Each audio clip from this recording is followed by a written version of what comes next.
సాయినాథ్ మహారాజ్ గారి పాదార విద్యాలకు శిరస్సు వచ్చి నమస్కరించుకుంటూ ఇంతకుముందు ఇతర యోగులతో సహవాసమైనటువంటి అంశాన్ని కొంతవరకు చెప్పడం జరిగింది. ఏవల గ్రామంలోని మఠాలలో ఆనందనాథుడని యోగి పొంగవుడు ఉండెను. అతడు అక్కల్కోటకర్ మహారాజ్ గారి శిష్యులు. ఆయన ఒకరోజు షిరిడి వాసులతో బాబాను చూడడానికి వస్తారు.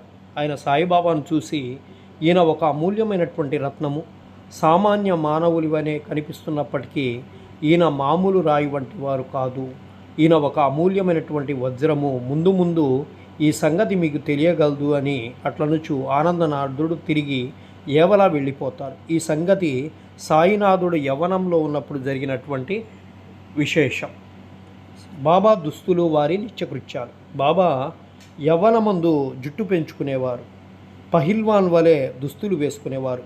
షిరిడీకి 3 మైళ్ళ దూరంలో ఉన్న రహతాకు వెళ్ళినప్పుడు బంతి, గన్నేరు, నిత్యమల్లె మొక్కలు తీసుకొని వచ్చి నేలను చదుంచేసి వాటిని నాటి నీళ్లు పోస్తూ ఉండేవాడు. ప్రతిరోజు వామన్ తాత్య అనే కుమ్మరి బాబాకు కాల్చని 2 పచ్చి కుండలను ఇస్తూ ఉండేవాడు.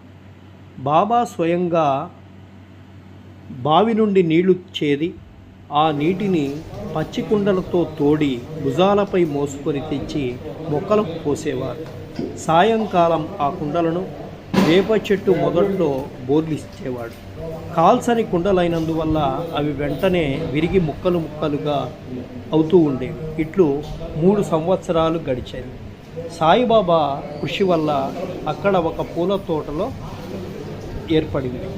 దానికి లెండీ బాగ్ అనేటువంటి పేరు పెట్టారు. లెండీ వనంగా పిలిచేవారు. సాయినాథుని పార్థివ శరీరాన్ని ఆ తోటలోనే సమాధి చేశారు. అదే బూటీవాడగా సమాధి మందిర్గా ఇప్పుడు పిలుస్తూ ఉన్నారు. అంటే భక్తులంతా కూడా ఆ సమాధిని తగిలి తమ యొక్క అభిష్టాల్ని నెరవేర్చమని సాయినాథుని ప్రార్థిస్తూ ఉన్నటువంటి ప్రదేశంగా మనము చెప్పుకుంటాం. దీన్నే సమాధి మందిర్, బూటీవాడ అని కూడా మనమంతా పిలుచుకుంటాం.